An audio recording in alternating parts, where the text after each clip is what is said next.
ஊர்ல இருக்க எல்லா சீரியலையும் உனையா தான் கூப்பிடுவாங்க. செம்ம காமெடி மக்களே. வியன்னா வந்து செம்மையாக பேசுகிறாங்க. எங்கம்மா இருந்த இவ்வளோ நாள் அந்த மாதிரி இருந்தது. ஸோ வியன்னாவை கடைசி வரைக்கும் வந்து அந்த பிக் பாஸ் ஹவுஸ்லேயே வச்சிருங்க. அப்போ தான் எங்களுக்கு என்டர்டெயின்மெண்ட்.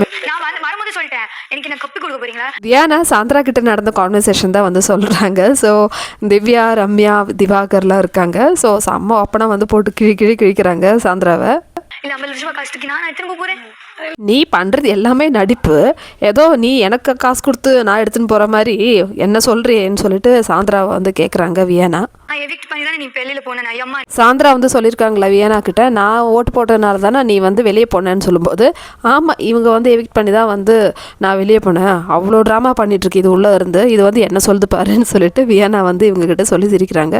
நீ போட்ட ட்ராமாக்கு நீ உள்ள உட்காந்துருக்கிற.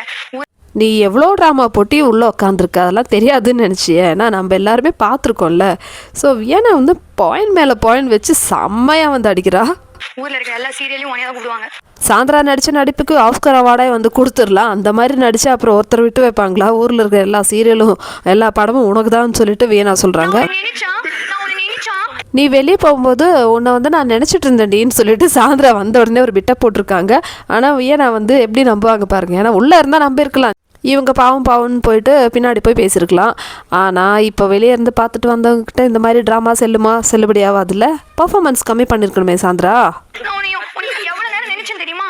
சாந்திரா சொன்னது வந்து அப்படியே சொல்லி கலாய்ச்சிட்டு இருக்காங்க. வாட்டர்மேலுக்குலாம் வந்து சிரிப்பு தாங்க முடியல. இவர் வந்து எபிசோட் பார்க்கலன்னு சொல்லிட்டு எல்லாருக்கிட்டையும் சொல்கிறாரு. ஆனால் வாட்டர்மேலும் எல்லாமே பார்த்துட்டு தான் வந்திருக்காங்க. சரி எதுக்கு தேவையில்லாமல் நம்ம சொல்லணும்னு சொல்லிட்டு வாய முடின்னு உட்காந்துருக்காரு.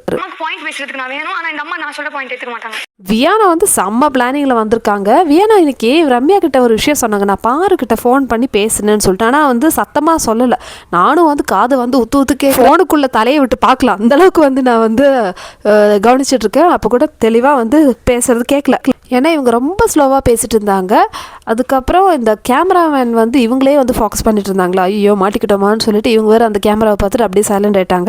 ஆனால் பாருவும் வியனாவும் ஒரு கம்யூனிகேஷன் நடந்திருக்கு, அது மட்டும் தெரிஞ்சிருக்கு. ஃபோனில் பேசியிருக்கேன்னு சொல்லிட்டு வியனா வந்து சொல்லியிருக்காங்க. என்ன எதுவுமே சொல்லலை.